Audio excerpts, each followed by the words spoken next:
நிலவின் குளிர் பெற்ற தமிழே, கதிர் நிரப்பும் ஒளி பெற்ற தமிழே, மலரின் மதுவேற்ற தமிழே, தேன் வழங்கும் சுவை கொண்ட தமிழே, கண்ணி நிறைவுறியும் தமிழே, எங்கள் கவிஞர் நிதியான தமிழே, நான் பேச மெய்குளிரும் தமிழே, என் நாவரெல்லாம் சித்திக்கும் தமிழே, வாந்தேசு கொட்டுகின்ற தமிழே, தங்கள் வாசம் அடைந்து வரும் தமிழே, அன்புக்கு வித்தோன்றும் தமிழே, தெய்வ அருளுக்கு வழிகாட்டும் தமிழே, துன்பமாக உயிரொழிக்கும் தமிழே, வாழ்வை சுவையாக்கும் தெய்வீக தமிழே, உன்னை நான் வணங்குகின்றேன்.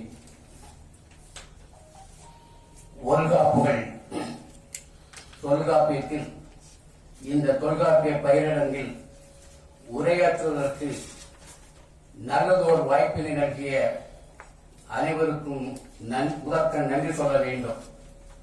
இடத்தால் இல்லை என்று சொன்னாலும் இதயத்தால் இங்கு இருப்பவர் என்ற எண்ணத்தில் சில சொற்களை சொல்ல வேண்டும். அந்த அடிப்படையில் நம்முடைய இயக்குனர் அவர்கள் கற்றோர் உலகு போற்றும் நற்றமிழ் அறிஞர், பன்முறை புலமையும் பன்மான் சிறப்பும் நுண்மான் நுழைவும் புலமும் கொண்ட பேர் அறிஞர், இந்நிறுவனத்தை உலகளாவிய அளவில் உயர்த்திச் செல்ல வேண்டும் என்னும் உயரிய நோக்கு கொண்ட உயர் பண்பாளர். சுருக்கமாக சொன்னால் எழுத்தாற்றலும் எழுத்து எம்பும் சொல்லாற்றலும் நீக்க இவர் ஒரு இலக்கிய ஞானி. ஒரே நேரத்தில் 100 பணிகளில் செய்து முடிப்பதில் இவர் ஒரு சதாவதானி. கைபேசியிலேயே உடனுக்குடன் காரியத்தை செய்து முடிப்பதில் கைவந்த கலைஞானி. சிந்தனையாற்றலும் செயலாற்றலும் நீக்க இவர் ஒரு செந்தமிழ் தேனி. போற்றுதலுக்கும் வணக்கத்திற்கும் உரிய ஆற்றல்மிகு செயலாளர், இயக்குனர், பேராசிரியர், முனைவர் இரா சந்திரசேகர் அவர்களே, அடுத்த தமிழ் புலமையும் கொடுத்த தொல்காப்பிய புலமையும் நிறைந்த சான்றோர் பெருமக்கள், நம்மிடையே உரையாற்றி சென்றுள்ளன. அந்த அத்தகைய சான்றோர் பெருமக்களே, இந்த நிறுவனத்தில் பணியாற்றிக் கொண்டிருக்கும் பேர் அன்பிற்கும் பெரும் மதிப்பிற்குரிய இருபால் நண்பர்களே, இப்பயிலரங்கிற்கு பெருமை சேர்த்துக் கொண்டிருக்கின்ற பெரியோர்களே, தாய்மார்களே, உங்கள் அத்தனை பேரையும் இந்த அருமையான காலை நேரத்தில் வணங்கி மகிழ்வதில் பெருமையும் பெரும் மகிழ்ச்சியும் அடைகின்றேன்.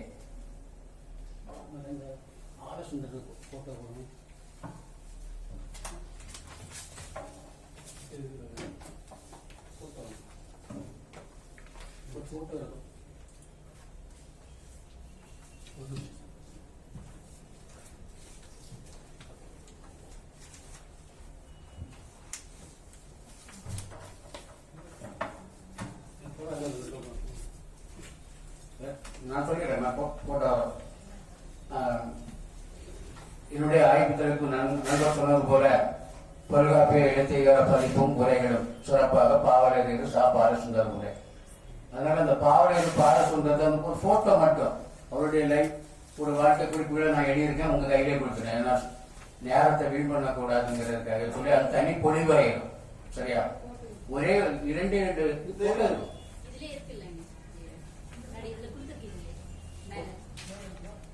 இந்த இருக்கு, அதான் பாலசுந்தரம். இது அது ஒரு போட்டோ மட்டும். இந்த அவரோட நினைவலை, அவர் எழுத புக்கெல்லாம் எனக்கு கொடுத்தாரு. நினைவலைகள் எனக்கு நிறைய படம்லாம் பார்த்தா சரியா இல்லை. இந்த ஒன்றும் கொஞ்சம் போட்டோக்கு தந்தாங்க எடுத்து போட்டேன். சரி, 2 வார்த்தை அதை சொல்லலாம்னு இருந்தாலும் ஒரு 2 சுருக்கமாக சொன்னோம்னா அது தனி பொழிவாயிடும். இடையிலே நம்ம பல செய்திகள் சொல்லிடலாம். என்னுடைய வாய்மொழி தேர்வு கூட அவர் ஆட்சி வழங்குவதற்காக பாவலர் சா பாலசுந்தரம் அவர்கள் கரந்தை தமிழ் கல்லூரியிலே ஏறத்தாழ 40 ஆண்டுகளுக்கு மேலாக பணியாற்றியவர்.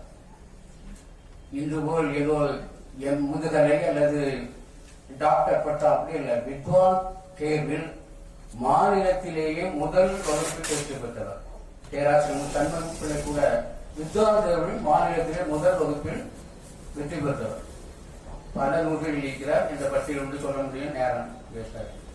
பல கவிதை நூல்கள் எழுதியிருக்கிறார்.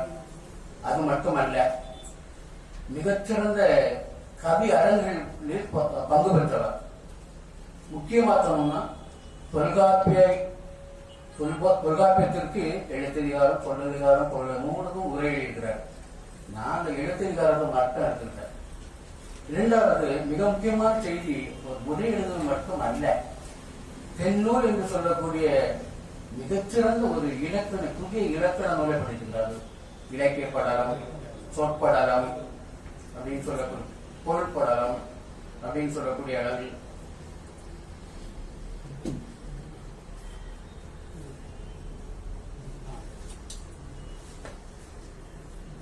இந்த படத்தை மட்டும்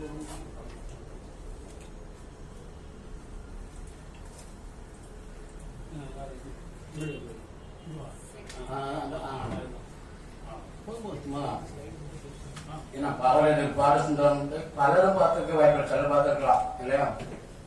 பல நேரங்களில் அவர் இல்லத்திற்கு செல்வதுண்டு. நான் போகும்போது அதனால வெற்ற போடுவார், எச்சு கொடுக்கணும், நல்லா வெற்ற போட்டுட்டு வாங்க அப்படின்னு சொல்லிட்டு தரையில உட்கார்ந்தா எழுதுவார். பெரிய மேசை, நாற்காலி, ஃபேன் அதெல்லாம் இல்லாம எழுதிட்டு இருப்பாரு. வாங்க அப்படின்னு சொல்லுவாரு. எல்லா சந்தேகமும் அவர்கிட்ட கேட்டதில்லை. சில சமயங்கள் வாய்ப்பு வரும்போது கேட்பேன், அவர் சொல்லி தந்திருக்காரு. நம்ம பேசும்போது இடையிலே சொல்லுவேன். மிக முக்கியமா ஒரே ஒரு செய்தி அவர் என்னிடம் பலமுறை சொன்னார். என்னை நன்றாக பயன்படுத்திக் கொள்ளுங்கள் சொன்னாரு. எனக்கு சூழ்நிலை பலம் முடிந்த அளவுக்கு அவரை பயன்படுத்தியிருப்பேன். எனக்கு அது ஒரு பெரும் குறை. இருந்தாலும் என்னுடைய வாய்மொழி தேர்வுக்கு அவர் இருந்து வாழ்த்துறை வழங்கினார். அதுபோல பாரதிதாசன் பல்கலைக்கழகத்தில் தொல்காப்பியரின் மெய்யெழுத்து கோட்பாடு தலைப்பிலே உரையாற்றிய போது சில விளக்கங்களை மேலும் கொடுத்து பங்கு பெற்றவர்களுக்கு ஒரு விளக்கம் அளித்தார்.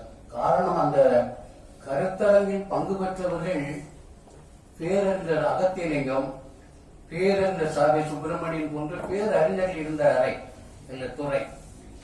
அந்த கருத்தரங்கை நடத்தியவர் பொள்ளாச்சி மகாலிங்கம். தொல்காப்பியத்துக்கு ஒரு புதிய பதிப்பு கொண்டு வந்தாங்க. அந்த பதிப்பு நல்ல நம் சுருக்க வரைய இருந்தோம். தமிழன் அவர்கள் ஒரு காலில் விழுந்து கேட்டார், இந்த பதிப்பை வெளியிட வேண்டாம் அவ்வளவு இதா இருக்குன்னு சொல்லிட்டு தனி ஒரு அரங்கில் பெறும். நான் சொல்ல வந்தது, நான் தொல்காப்பியரின் மெய்யெழுத்து கோட்பாடு என்ற தலைப்பில் உரையாற்றிய போது பாலசுந்தரம் அவர்கள் மேடையிலே வந்து விளக்கம் அளித்தார். இதுதான் முக்கியமான. சரி, இப்ப நான் விஷயத்துக்கு சொன்னா, என்னுடைய தலைப்பு அதெல்லாம் தெளிவா சொல்லி எல்லா பாட உரை வேறுபாடுன்னா எழுத்து சொல் பொருள் தெளிவா சொல்லணும்னு சொன்னா, பாவலவேறு பாலசுந்தரத்தினுடைய எழுத்ததிகாரத்தில் வரக்கூடிய உரை வேறுபாட்டின் நிலைக்கடன்கள். ஏன் உங்களுக்கு ஜெராக்ஸ் எடுத்து கொடுத்தேன்னு சொன்னா, உங்களுக்கு அதாவது உங்களில் சிலருக்கு இலக்கண கட்டுரைகள் எழும்போது இது ஒரு முன்னோடியா இருக்கும். மற்ற இலக்கிய கட்டுரை மாதிரி இல்ல. ஒரு கவியரங்கு வர திருப்பி சொல்லணும், எடுத்து சொல்லணும், சொன்னதை சொல்லணும். பிறகு நம்ம வாசிட்டு போனோம் இருந்தா கூட உங்களுக்கு ஃபாலோ பண்ண ஈஸியா இருக்கும், டைம் சேவ் ஆகும். அது மட்டும் இல்ல, விளக்கம் தர வேண்டும் சொல்லக்கூடிய இடத்துல எவ்வளவு நேரம் ஆகும்னு நான் சொல்லுவேன். அது ஒரு பக்கம் பேரலா ஓடிட்டு இருக்கும், நான் ஒரு பக்கம் சொல்லிட்டு இருக்கோம். உங்க கையில் ஒன்று துணை பழமும் தோணும் போது போயிட்டே இருக்கும். இருந்தாலும் we should not waste our precious time. காலத்தை வீணாக்க கொள்ளாம இதுக்காக நம்ம எடுத்துக்கலாம். நான் அவரை பற்றி சொல்வது, அனுபவங்களை சொல்வது நேரம் விரயமாகிவிடும். எனவே காரியத்தில் ரொம்ப கண்ணா இருக்கணுங்கிறது எனக்கு முழு சரியா. வாசிக்கூடிய முதல்ல இந்த உரைவாடு வேறுபாட்டுடைய நிலைக்கிழங்களை ஒரு 7 அடிப்படையில் நான் வகுத்துக் கொண்டேன். அந்த தலைப்பு மட்டும் சொல்லிட்டு நம்ம ஒன்னா பார்த்துடலாம். உங்க கையில ஸ்கிரிப்ட் இருக்கும், நம்ம வாசிப்பது தானே. பண்டைய உரையாற்றுகளின் உரையில் இன்று பாவலர் பாலசுந்தரம் பல இடங்களில் வேறுபடுகின்றார். தொல்காப்பிய எழுத்ததிகார உரை வேறுபாட்டிற்குரிய நிலைக்களங்களை பல்வேறு நிலைகளில் சுட்டி காட்டலாம். ஒண்ணு, உரை வேறுபாட்டில் பாட வேறுபாடு. பாட வேறுபாடுனா ஆட்டோமேட்டிக்கா உரை வேறுபடும். அதனால மத்தியானம் ஒரு தலைப்பு முதல்ல காலையில பேசலாம் இல்லையா, ஆசிரியர் மாணவர் இல்லையா. நான் முதல்ல பாடல்கள் பற்றி பேசுறதுதான் முதல்ல நான் இது பண்ணிருந்தேன். பிறகு எல்லா காலம் ஒரு ஆண்ட பிடிப்புள்ளா போயிட்டு ஒரு இன்ட்ரெஸ்டிங்கா இருக்காது. அதனால உரை வேறுபாடு பற்றி பேசுவோம் அப்படின்னு மத்தியானம் ஒரு டாபிக், இதை ஒட்டி விட்டோம். இது நம்ம இந்த நான் சொல்லக்கூடிய எடுத்துக்காட்டு ஒரே கல்லில் 2 மாங்காய் போல இருக்கும். இது எதுல இருந்து சொன்னா ஈகர உகரம்னே வரும், அல்லது ஈகர உகரத்தில் இயற்கை மட்டுமே பாட வேறுபாடு. அது எங்க வரும் சொன்னா எல்லா இடத்துல தான் வரும். மெய்யின் இயற்கை புள்ளியோடு நிலையால் என்ன சொன்னா இவர் என்ன சொல் பாலசுந்தரம் என்ன சொல்றாருன்னா, அவர் போற்றுதலுக்கும் வணக்கத்துக்குரியவர் பாலசுந்தரம் ஐயா அவரை. நான் சாப்பாடு இங்க சொல்லியிருப்பேன். பேராசிரியர் சண்முக பிள்ளை பற்றி செய்யும் போது அவர் மிகச்சிறந்த பேரறிஞர். என்னுடைய ஆய்வில் வரும்போது 3 சாமி சொல்லியிருப்பேன். அதனால அந்த பேரை சொல்லும்போது இல்லை, நான் இங்க எழுதும்போது ரொம்ப ரொம்ப மரியாதை அளிப்பேன். அவர் என்னுடைய மதிப்புக்குரியவர், போற்றுதலுக்குரியவர். அதனால பாலசுந்தரம் சொன்னோம்னா நம்ம குறைத்து மதிப்பிடுவார். பல இடங்களில் வேறுபடுகின்றார். அது சொன்னார். எது சொன்னா மெய்யின் இயற்கை புள்ளியோடு நிலையால். பேசிக் உங்களுக்கு தெரியும் இல்லையா, மெய்யின் இயற்கை புள்ளியோடு நிலையால். ஐயா அவர்கள் என்ன சொல்லுகிறார்கள் சொன்னா இகர உகரத்தில் இயற்கையும் மற்றே. தொல்காப்பியர் சொல்றாரு எகர உகரத்தில் இயற்கை மற்றே. ஐயா சொல்றாரு இகர உகரத்தில் இயற்கை மற்றே. இதுல பாட வேறுபாடு இகர உகரம் அல்லது இகர உகரத்தில் இயற்கை. இதனுடைய ஆராய்ச்சியில் மிகப்பெரிய அந்த ஆராய்ச்சி 1 by 1 ஸ்டெப் பை ஸ்டெப்பா மினிட் டு மினிட் ப்ரோக்ராம் மாதிரி அதை வெளியிட்டு வந்திருக்கிறேன். மனவளக்கலை பாணியில சொன்னோம்னு சொன்னா அவர் பிரம்மஞான பயிற்சி மாதிரி இருக்கு. முதல்ல அவருடைய கருத்துக்களை எல்லாம் இது பண்ணிருக்கேன். நிறைய சொல்றதை விட ஒன்றே சொல்ல வேண்டும், அதை நன்றே சொல்ல வேண்டும் அடிப்படையில் அந்த பாடத்தை எப்படியெல்லாம் அவர் கொண்டு போயிருக்கிறாரு. அவருக்கு பின்னாடி இப்படி போயிட்டு எல்லாம் சொல்லிக்கிட்டு என்னுடைய ஆராய்ச்சி சொல்லியிருக்கிறேன். என்னுடைய ஆராய்ச்சினா அவரை விட நான் உயர்ந்தவன் அல்ல, ஆய்வு என்ற அடிப்படையில். கம்பரை சொல்லும் போது மேலே பேசுவாங்க இல்லையா, கம்பர் சொன்னான், பாரதி சொன்னான், இவர் சொன்னான்னு சொல்லல. அவரு பெரிய அவருடைய ஆராய்ச்சி இப்படிலாம் கொண்டு போயிருக்கிறாரு. பிறகு நான் என்னுடைய கருத்தை சொல்லி அப்படின்னு சொல்லிட்டு இப்படின்னா நிறைய அனுபவம். ஐந்தரமா அப்படின்னு சொல்லக்கூடிய ஒரு நூலை கூட அணிந்துரை எழுதுக்கு வாய்ப்பு கிடைச்சு. அந்த நூலை எழுதுறது 85 வயசு. எனக்கு அணிந்துரை எழுதிருக்காரு. அவர் சொல்ல பரிகாரம் கம்பராமன் எங்கெல்லாம் கொண்டு போயிட்டாருன்னா ஏற்கனவே அப்படி கட்டுரை எழுதினால இந்த கருத்துரையை மட்டும் எழுதி அவரை வாழ்த்து வணங்குதல் எழுது வாழ்த்துறை நாளைக்கு ஆரம்பிச்சிட்டேன். அதை பற்றி ஒரு பேராசிரியர் பேசும்போது, பேராசிரியர் லட்சுமணன் அவர்கள் பல இடங்களில் இருட்டடிப்பு செய்து விட்டார். இருட்டடிப்பு 85 வயசு இல்லையா, அவரை எப்படி சொல்ல முடியாது. அதனால நான் பணியடைக்கம் வாழ்த்துருக்கோம். சரி, ஒரே வேறுபாட்டில் பாட வேறுபாடு. எங்க போனாலும் வந்துடணும். ஒரே வேறுபாட்டில் பாட வேறுபாடு. 2வது பதப்பொருள் வேறுபாடு. ஒரு சொல்லுக்கு ஒரு புதிய பொருள் புத்தரை எப்போ எப்படி வரும் இல்லையா, புதிய உரை சொல்லும் போது பதப்பொருள் வேறுபாடு. அடுத்தது உரை வேறுபாட்டில் பொருள்கோள் முறை. பொருள்கோள் செய்யும் போது அது ஒரு உரை வேறுபாட்டுக்கு ஒரு காரணம். அடுத்தது விதந்து கூறுதல். ஒன்ன மட்டும் ஐசோலேட் பண்ணி சொல்றது விதந்து சொல்லுதல். அடுத்தது உரையில் கொண்டு கூட்டல். அடுத்தது உரையாசிரியரின் உரையை தழுவல். அடுத்தது ஆய்வதனுடைய ஆய்வு தாக்கம். ஆனா இந்த உரை வேறுபாட்டில் பாட வேறுபாடு, பதப்பொருள் வேறுபாடு, பொருள்கோள் முறை ஆகியவை முக்கிய நிலக்கலங்களாக அமைந்துள்ளன. காலேஜ்ல பாடம் இருக்கும்போது மாணவர்களை பார்த்து புரியுதா தெரியுதான்னு சொல்லி பழக்கம். உங்களை பார்த்தோன்னே எனக்கு அப்படிதான் வருது. இதெல்லாம் பெரிய பேராசிரியர் மாணவருக்கு பாடம் சொன்னது. அப்போ முதல்ல ஈகர உகரத்து இயற்கை மேற்றவங்க கையில இருக்கிற பாடம் பண்ணி ஈஸியா இருக்கும். ஒரு பல இடங்களில் ஸ்பீடா வாட்சி போயிடும். விளக்கம் சொல்லக்கூடிய நிறுத்தி நிதானமா சொல்றேன். இப்ப நான் ஏற்கனவே சொன்னபோது மெய்யின் இயற்கை புள்ளியோடு நிலையால். நோக்கா நம்பர் 15. அடுத்தது 16ல எகர உகரத்து இயற்கை மற்றே. இது தொல்காப்பியர் சொல்லக்கூடியது. அந்த கட்டன் பேசுல தான் கொடுத்திருப்பேன். சரியா? ஐயா பாலசுந்தரம் அவர்கள் மொழி பார்த்தா அங்கிட்ட பேர் ஓடிட்டு கையில் கேட்பாங்க. அப்ப ஃபாலோ பண்ணி வச்சிருக்கோம் இல்லையா? ஓடிட்டு சரியா? பாலசுந்தரம் அவர் என்ன சொல்றேன்னா எகர உகரத்து இயற்கை மற்றே அப்படின்னு சொல்லிட்டு சொல்றாரு. இது உரையாசிரியர்மார் கொண்ட பிழையான பாடம். இந்நூல் நெறிக்கு இயங்க பாடம் இகர உகரத்து இயற்கை மற்றே. நண்பர் சொன்ன மாதிரி நான் 30 ஆண்டுகள் சுவடி துறையில் இருந்திருக்கேன். பாட வேறுபாடுன்னு சொன்னா பல சுவடிகளை ஒப்பு நோக்கி பாட வேறுபாடு, சுவடி வேறுபாடு, என்ன வடிவ வேறுபாடு. முன்னாடி பாட வேதம், ரூப வேதம், பிரதி வேதம்லாம் சொல்லுவோம். ஆனா இவரு முழுக்க முழுக்க குறை அல்ல. நல்லா தெளிவா இருக்கணும். டைரக்டர் ஐயா கூட சொன்னது, உங்க அனுபவங்களை எல்லாம் இல்ல சொல்லுங்க. அந்த டாபிக் எடுத்த இடையில பேசுவேன்.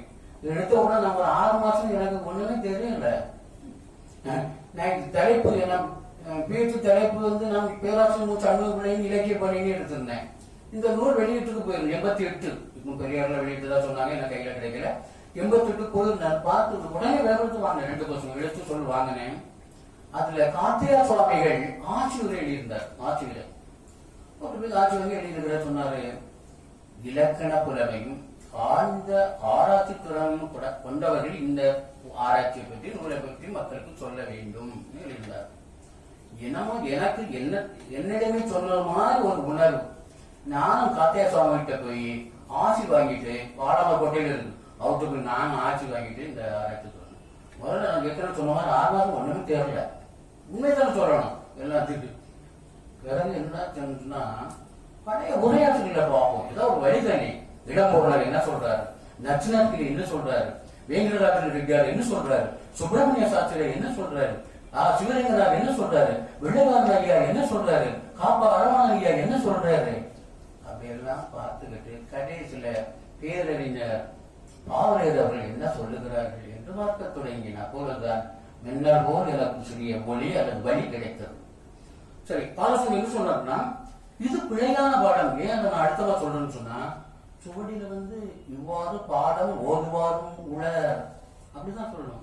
பிழையான பாடம் சுவடி கொஞ்சம் சொல்ல மாட்டாங்க. ஐயா அவர்கள் ஆராய்ச்சி சொன்னாதான் சொல்லணும். புக்கு கொண்டாந்து நீங்க யாராவது கேட்டா கொண்டு வந்துட்டேன். இந்நூலுக்கு நெருக்கி என்ற பாடம் இகர உகரத்தில் இருக்கும் அப்படின்னு சொல்லிட்டு ஒரு பெரிய நான் சொல்றேன். நான் பெரிய நீண்ட ஆராய்ச்சி நான் கடற்கரை வாட்சி கொள்வேன். சரியா, இடையில மட்டும் சில விளக்கங்கள் சொல்றோம் தேவை கருதி.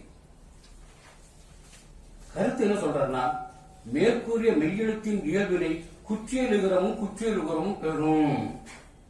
அதாவது இகரம் என்பது குற்றியல் இகரம், உகரம் என்பது குற்றியல் இகரம் என்பதை கருத்தில் கொண்டு மேற்கூறிய மெய்யெழுத்தின் இயல்பினை குற்றியல் இகரமும் குற்றியல் உகரமும் பெறும் என்கிறது அப்படின்னு சொல்லிட்டு என்ன உரை எழுதுறாருன்னா, சார்பெழுத்து மூன்றனுள் முப்பாற்புள்ளி என ஓதப்பெற்ற ஆயுதம் தவிர்ந்த ஏனைய குற்றியல் இகரம் குற்றியல் உகரம் ஆகியவற்றின் இயல்பும் மெய்யெழுத்துக்கு கூறிய அவ்வாறேயாம்.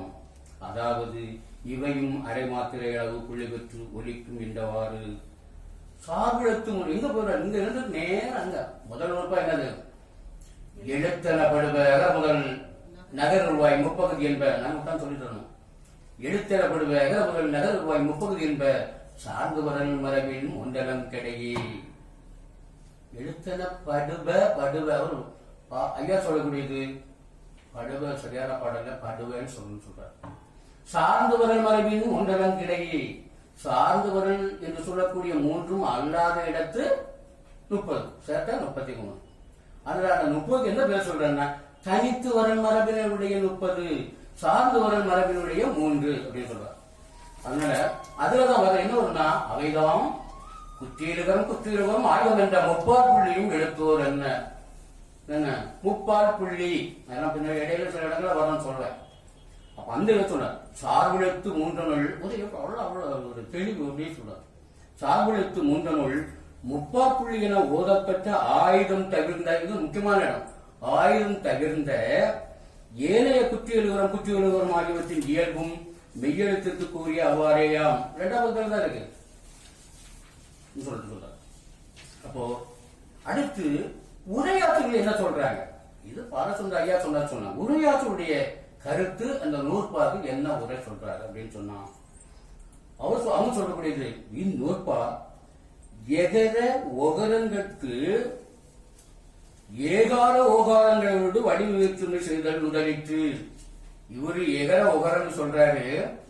உரையாற்றில் என்ன சொல்றாருன்னா, இந்நூற்பா ஏகார ஓகாரங்களோடு வடிவு வேற்றுமை செய்தல் முதலிற்று அப்படின்னு சொல்றார். அதாவது ஏகார ஓகாரங்கள் இயல்பும் மெய்போல புள்ளி பெறும் என்று உரைவடைந்துள்ளனர். நான் சொந்தமான சொல்ல வேண்டியதில்லை, நான் பேசுற மாதிரியே எழுதிட்டு வந்து டைப் படிச்சேன். சரியா? ஏன்னா ஏதாவது விட்டுட்டு அந்த டச் இது இல்லாமல் லிங்க் இல்லாமல் உரையாசிரியர் கருத்துரையில் என்று சாப்பா வேறுபடுகின்றார். வேறுபடுவதற்கு காரணம் இவர் கொண்ட புதிய பாடமும் பதப்பொருள் வேறுபாடும் ஆகும். அப்ப இதை பற்றி ஒரு சின்ன ஆய்வு அப்படின்னு சொன்னா, நாம கேட்க வேண்டிய கேள்வி அவரே கேட்டுட்டு அவரே விட சொல்லிட்டார். இகர உகரம் என்பதற்கு குற்றியலுகரம் குற்றியுலகம் என்னும் பதப்பொருளும் ஆற்றல் உண்டா, அதற்கு தக்க சான்றுகள் உளவா என்பன. இது நான் சொன்னது. இவன் நம்மை எதிர்நோக்கும் வினாக்களாகும். இவ்வினாவிற்கு சாப்பா தமது உரை விளக்கத்தில் விடை தருகின்றார். அவர் என்ன சொல்றாருன்னா, நூலாசிரியர் மெய்யெழுத்திற்கு கூறும் இலக்கணங்களை சார்பெழுத்திற்கு ஏற்றி கூறும் இயல்புடையவர். அது என்ன சொல்றேன்னா, மெய்யின் அளவே அரையன மொழிப அப்படின்னு சொல்லிட்டு அடுத்து போல அவ்வியல் நிலையும் ஏனை மூன்றே.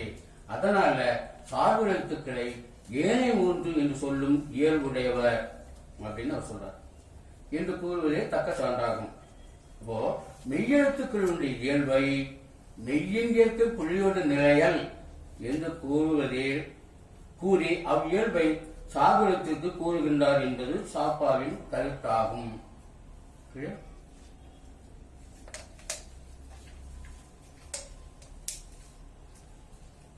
அப்போ அவரே சொல்றாரு, நமக்கு கேட்கக்கூடிய கேள்விதான், ஆயுதத்தை பற்றி ஏன் சொல்லவில்லை? முன்தானே ஒரு கூட்டுதானே, அவைதான் குற்றியலுகரம் குற்றியலுகரம் ஆயுதம் என்ற முப்பாற்புள்ளியும் எழுத்துவர் என்ன குற்றியலுகரம் இடத்தை பிரிச்சுன்னு சொன்னா ஆயுதத்தை பற்றி எவ்வளவு வரக்கூடியதானே அப்படின்னு நான் கேள்வினா அவரும் அதை சொல்றாரு.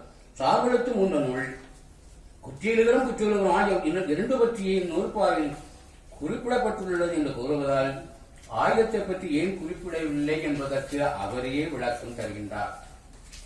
ஆயுத எழுத்து புள்ளி வரும் என்பது 2ஆம் சூத்திரத்தில் பெறப்பட்டமையான்.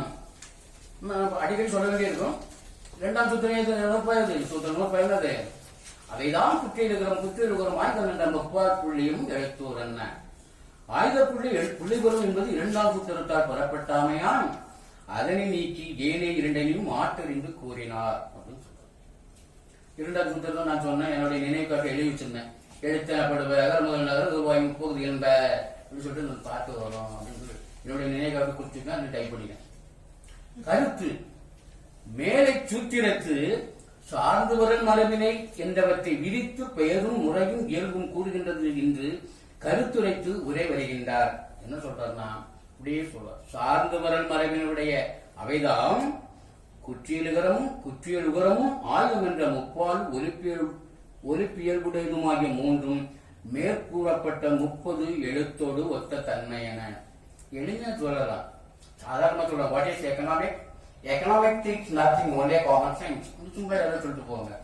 அது மாதிரி ஈஸியா சொல்றாரு. முதல் நூற்பாக எழுத்தென படுபைன்னு சொல்றாரு. 2ஆம் நூற்பாக எழுத்தோர் அண்ணன்னு சொல்றாரு. சரியா? அவர் என்ன சொல்றாருன்னா, சார்ந்தவரின் மரபினுடைய அவைதான் குற்றியலுகரமும் குற்றியலுகரமும் ஆயுதம் என்ற முப்பால் உறுப்பினருடமாய் 3ம் மேற்கூறப்பட்ட 30 எழுத்தோடு ஒத்த தன்மை என்ன சொல்றாரு. உரை விளக்கத்தில் சொல்றாரு. உரை விளக்கத்தில் பாவலர் தன்னுடைய இலக்கண புலமையை காட்டுகின்றார். இது என்னுடைய சொந்த நடை சந்த நடை. உரை விளக்கத்தில் பாவலர் தம்முடைய இலக்கண புலமையை காட்டுகின்றார். புள்ளியின் பொருண்மையை நிலை நாட்டுகின்றார். சார்புலத்தினுடைய பண்பு புலப்பட வேண்டி விரித்து கூறினார். பண்பாவது குண்டி நிற்கும் இயல்பும் முப்பாலாக ஒலிக்கும் இயல்புமாகும். இங்கதான் சொல்வது.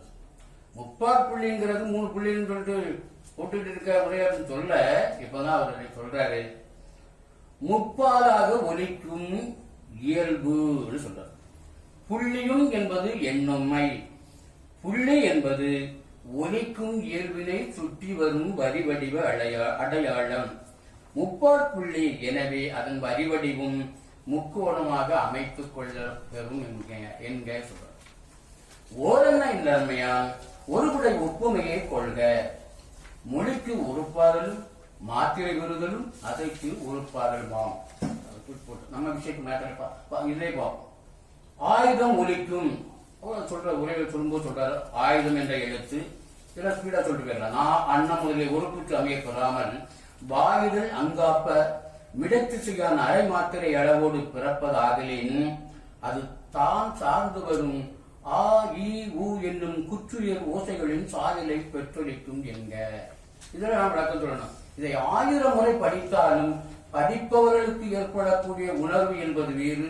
ஐயா பாவலர் பாலசுந்தர ஐயா அவர்கள் பல முறை என்னிடம் நேரில் ஒரு நான் கேட்பான் எப்படி ஐயான்னு சொன்ன அவரு இத்தனையெல்லாம் போட்டிருப்பாரு. இருந்தாலும் இங்க பாருங்க சொல்லி சொல்வாரு. அதுக்கு சொல்லும்போது அப்படி இதழ் வருது அப்படி அவங்க வயசானவங்க பெரியவரு வியப்போடும் பார்ப்பேன். ஆ இ உ என்று சொல்லக்கூடிய 3 ஓசைகளிலே கூட்டு முப்பார் அப்படின்னு சொல்றார். அப்போ ஆ இ உ என்னும் 3 ஓசைகளின் சாயலை பெற்றொழிக்கும் என்க. முப்பாற்புள்ளி என்பதற்கு இவர் வேறுபடுகின்றார். எகர உகரங்கள் இதர உகர உயிருள் அடங்கும். அது ஐயா சொல்ல முடியும்.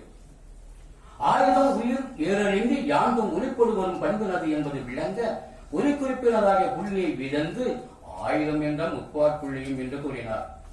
ஏனைய 2 இயல்புகள் பின்னர் மெய்யெழுத்தோடு மாற்றறிந்து கூறுவார். இது அங்க நான் சொல்றேன் மெய்யின் இயற்கை புள்ளியோட நிலையல் அப்படின்னு சொல்லிட்டு இகர உகரத்திற்கு மற்ற ஐயா சொல்றாருல அதை மாற்றறிந்து கூறுவார். அங்கிட்டு போயிட்டு வராங்க போகணும். இகர உகரத்து இயற்கை மற்றும் அப்படின்னு சொல்லி அதை மாற்றறிந்து கூறுவார். ஏனைய 2 இயல்புகளை அதாவது குற்றியலுகரம் குற்றியலுகரம் ஆகிய 2 இயல்புகளை பின்னர் மெய்யெழுத்தோடு கூறுவார். ஆயுதத்தை பற்றி ஏன் குறிப்பிடவில்லை என்று விளக்கும் நடத்து தொகுத்து சொல்ற இத்தனையும் எகர உகரத்து ஏற்று மற்றது இது உரையாசிரியர் கொண்ட பிள்ளையான பாடம். இந்நூல் நெருக்கின்ற பாடம் இகர உகரத்து ஏற்று மற்ற என்பதற்கு பாவலேறு கூறிய கருத்தும் நோற்பா பொருளும் உரை விளக்கும் ஆகும். ரொம்ப சென்சிட்டிவா you have to follow, then only you can follow this textual variation. ரொம்ப நுட்பமா பார்த்தீங்கன்னா இது விளக்கத்துல வரக்கூடியது அல்ல. we have to analyze and realize. அவர் சொல்லக்கூடிய உரை அவ்வளவுமே நுட்பமானது. இந்த சாதாரண டீச்சிங் சொல்லுவோம் we have to make the students to understand what we have already studied. நான் படிச்சுக்கு எனக்கு தெரியுது, உங்களுக்கு அது சொல்லி உணர்வு தான் எனக்கு கடினமா இருக்கு. ஆய்வு நான் எளிமையா சொல்லிட்டேன். ஆய்வு நான் எத்தனை நாள் விட்டு போய் ட்ரைனிங் எடுத்தேன் இல்லையா? 3 வாரம் எடுத்துட்டேன். ஆய்வுன்னு சொன்ன சரி. ஏழை 2 இயல்புகள் பின்னர் மெய்யெழுத்தோடும் ஆட்கறிந்து கூறுவார். நம்ம 5 வருஷம் போட்டு செய்யுது இல்லையா? வேறு அதான் அந்த அம்மா சொன்னாங்க நம்முடைய போட்டுதற்கு உனக்குரிய ஜெயக்குமார் அம்மன் நான் 30 வருஷத்துக்கு முன்னாடி சொன்னேன். அப்போ டச் இல்லாம இருக்குன்னு சொன்னாங்க. அப்படின்னு கரெக்டா பாயிண்ட் அவுட் பண்ணிட்டாங்க. ஏனைய 2 இயல்புகளை குற்றியலுகரம் ஆகிய 2 இயல்புகளை பின்னர் மெய்யெழுத்தோடு கூறுவார். அதுக்கு இந்த இடம் தான் திருப்பி அங்க வரணும். அதான் இலக்கண ஆராய்ச்சி. மெய்யின் இயற்கை புலியோடு நிலையில் சொன்னாங்க. அடுத்த இவர் சொல்றாங்க இகர உகர ஏற்றுனா அதை மாட்டேன்னு போடுறாங்க சொல்றாங்க. சரி, இத்தோடு அமையாமல் இதர உகரம் என்பன குற்றியலுகரங்களை குறிக்குமா? மேட்டர் வராது. இந்த வினாவிற்கு நூற்பா சான்று காட்டி விளக்கம் தருகின்றார். என்ன சொல்றாருன்னா நீங்க விழா சான்றுன்னா கொள்காட்டம் புக்கம் விடாங்க பார்க்கணும் பார்த்துக்கலாம். அவருடைய எழுத்த இதுதான் என்னுடைய பிஹெச்டி இந்த புக்கை பேஸ் பண்ணி நான் பேஸ் பண்ணேன். சரியா? அதையும் கூட பார்க்கணும். டவுட்னா பார்க்கலாம். இத்தோடும் அமையாமல் இதர உகரம் என்பன குற்றியலுகரம் குற்றியுகரங்களை குறிக்குமா என்னும் வினாவிற்கு ஒரு நூற்கரம் வரும்படி இகரம் குறுகும் உகர கிழவி தூர தோன்றாது. நான் எல்லாம் ராத்திரி 2 மணிக்கு ஆராய்ச்சி பண்ணிக்குவேன். நானே ஆராய்ச்சி பண்ணி நானே சுற்றி இருப்பேன். யாராவது பார்த்தாங்கன்னா சிவலிங்கனாரையே சொல்ல விளக்கங்களே சொல்றாரு. 2 மணி இருக்கு யாரும் இருக்க மாட்டாங்க. எங்க வீட்டுல சொல்றாங்க இந்த பிள்ளை வெளியே போகல. நான் வெளியே வரும் ரூம் எடுத்து போட்டு ஆராய்ச்சி பண்ணேன். 2 மணி 3 மணி. ஏன்னா நான் யூனிவர்சிட்டியில வேலை பார்க்கும் போது தான் பிஹெச்டி பண்ணேன். நம்பிக்கிற பயிர் அவரு படிச்ச காலேஜில தான் பூண்டி புஷ்பம் காலேஜில் பண்ணேன். ஞாயிற்றுக்கிழமை சனிக்கிழமை காலையில யூனிவர்சிட்டி போய் கொஞ்சம் பழைய சோறு எடுத்துட்டு போய் காலையில் 9 மணிலிருந்து சாயங்காலம் 6 மணி வரை எடுத்து நானே ஆராய்ச்சி நானே சிரிச்சுடுவேன். நூல்மரபு நூற்பாவிற்கு குற்றுலோரப்புடைய நூற்பாவினை சார்ந்து காட்டும் பாவலரின் நுண்மான் உடல்புலன் போற்றத்தக்கதாகும். சரி, அவரு மொழிமரபில் வருது. குற்றியலிகரும் நிற்றல் வேண்டும் யாவன் திணைமிசை உரையசை கிளவிக்கு ஆவையில் வரும் அகரம் ஒன்றே. குற்றியலிகரம் தனிமொழிக்கும் சார்ந்து வருமாறு கோரி உணர்மொழி எடுத்து வருதல் பற்றி கூறுகின்றார். உணரியல் நிலையிடை கொடுகளும் உரித்தே உணரக்கூறின் முன்னர் தோன்றும் அப்படின்னு சொல்றார். இந்நூற்பாட்டு பாவலரேறு குற்றியலிகரம் உணர்மொழி எடுத்து வருதலும் வருங்கால் உறவழி குறுகுதலும் உண்டு என அதன் மாத்திரை அளவிற்கு புறநடை கூறுகின்றது என கருத்துரைத்து பொருள் உரைக்கின்றார். நல்ல காலம் ஜெராக்ஸ் எடுத்து உங்களுக்கு ஓரளவா பார்க்க முடியுது.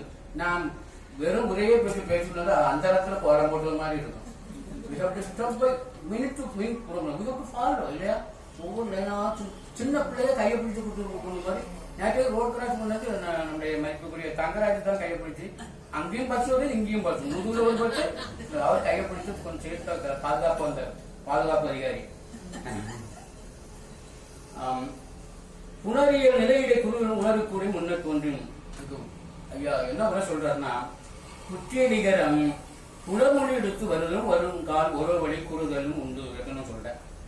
மேற்கூறிய குற்றியலிகரம் சொற்கள் புணர்ந்தேலும் நிலைமையின்கண் தனக்குரிய அரை மாத்திரையினும் குறுகி உரித்தற்கும் உரியதாகும். அங்கனம் குறுகி ஒலிக்கும் இடத்தினை உணரக்கூறின் அவ் இலக்கணம் குற்றியலுகரப்புணரில் விளக்கமாகும். இவர் சொல்றது இங்க நூல் வரவிலிருந்து நேர அடுத்த குற்றியலுகரப்புணரில் விளக்கமாகும் என்பார். நான் திருப்பி அவர் என்னுடைய வணக்கத்திற்குரியவர் போற்றுதலுக்குரியவர். ஆனா ஆராய்ச்சி அடிப்படையில் நான் கருத்துரைக்கூடிய இடங்கள் உண்டு. இனி விட்ட இடத்திற்கு வரும் பேசிக்கிட்டு சொல்லுங்க சில பேசிக்கிட்டே இருப்பாங்க. அது ஒரு புகழ் ட்ராக். நாங்க தான் அதை விட வார்த்தை வரலாம் சொல்லல. பேசிக்கிட்டே இருப்பாங்க, அது போயிட்டே இருக்கும். நம்ம எங்க பேசாருன்னே தெரியாது. அதுவும் சிலர் பேசலே போகும்போது நான் என்ன ஒன்றை சொல்லி என்னுடைய உரையை நிறைவு செய்யலாம் என்று கருதுகின்றேன் சொல்ல நான் மணியை பார்த்துட்டு இருப்பேன். அவர் சொல்லிக்கிட்டே இருப்பாரு. அதனால சரி நம்ம எதிர விட்டேன். அதனால தான் நான் சொல்றேன் நானே விட்டுட்டு கொடுக்க விட்டு எடுத்து நானே விட்டுதான் கொடுக்க. எத்தனை போங்க பக்கத்துல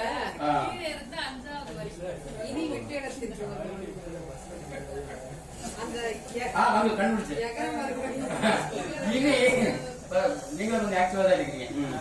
இனி விட்ட இடத்திற்கு வருவோம். இகர உகரம் என்பன குற்றியலிகரும் குற்றுறவங்களை குறிக்குமா என்பதற்கு லிங்க் கிடைக்காம எகர மறுவழி இகரம் குறுகும் உகரக்கிழவி தோற தோன்றாது. நான் காலேஜில் பாடம் மாணவர்களும் இலக்கணம்னாலும் எழுத்தன படுவனும் எழுத்தனம் அப்படின்னு இன்னும் நூற்பாவை சான்று காட்டி உரைக்கின்றார். உணவியல் நிலையிடை குறுகளும் உரித்தே முனிவரவும் நோப்பார் என்றவர் என கூறிய வண்ணம் குற்றியலும் தனக்குரிய அறமாற்றியும் குறி வரும் இடமும் அதன் காரணமும் கூறுகின்றது. வீட்டுல போய் நல்லா படிக்கணும், ஆழ்ந்து படிக்கணும். ஆராய்ச்சி என்பது ஒரு தவம், ஒரு தியானம். not reading.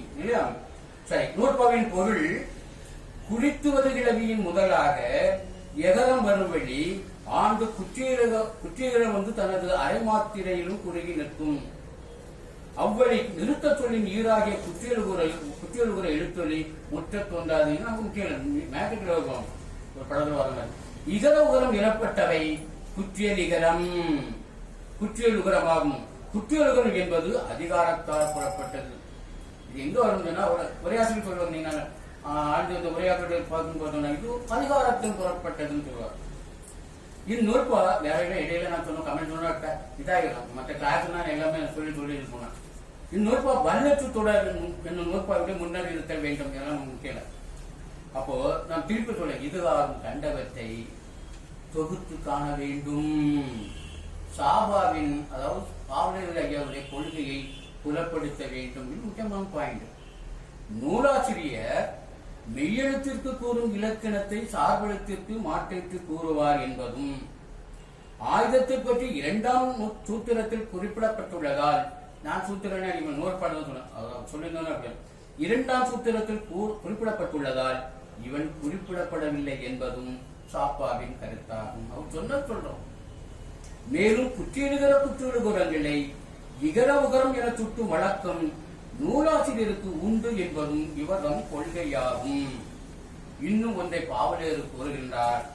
சார்பெழுத்துக்குள் ஒன்றை மற்றும் விதந்து கூறும் இயல்பும் நூலாசிரியருக்கு உண்டு என்பதற்கு 2 சான்றுகள் காட்டுகின்றார். இது புனகையில் வரக்கூடியது. சொற்களின் முதலும் வீரும் கூறும் இடத்து 3 தலையிட்ட 30 எழுத்தும் 2 தலையிட்ட முதலாளி 20 அறநான்கு ஈச்சோடு நெறிநின்றியலும் எல்லா மொழிக்கும் இறுதியும் முதலும் மெய்யே உயிரென்று ஆகிய இயல சொல்றாரு. அவற்றுள் மெய்யீரெல்லாம் புள்ளியோடு நிலையல். குற்றியலுகரமும் அத்தன மொழிப. குற்றியலுகரத்தை விதந்து சொல்லிருக்காரு. அதை ஒரு எடுத்துக்காட்டார் என்று கூறுவதை கோடிட்டு காட்டுகிறார். அப்படின்னு சொல்றாரு. அவ் என வரும் உயிரிரு சொல்லும் ஞா நா மா வா என்னும் புள்ளி இறுதியும் குற்றியலுகரத்து இறுதியும் உடப்பட இவ்விரு நூற்பாக்களிலும் குற்றியலுகரமும் ஆயுதம் இவ்விரண்டையும் விட்டு குற்றியலுகரத்தை மட்டும் விதந்து கூறுவதையும் சுட்டி காட்டுகின்றார். இதுவரை நான் என்னுடைய நடை இதுவரை அனல் உறக்கும் விவாதங்கள் போல் தமிழ் செம்மல் இலக்கண கடல் காவலரேறு ஐயா பாலசுந்தரத்தின் உரை கேட்டோம், அவம் மகிழ்ந்தோம். அதுக்குள்ள நம்ம ஏற்கனவே சொன்ன மாதிரி இல்லை, நானே எழுதிட்டு மேட்டர்ல இருக்கோம். காவலர் அவர்களுடைய திருவடிகளை வணங்கி இவர் தம் உரையினை ஆய்வு மேற்கொண்டவை என்ற அடிப்படையில்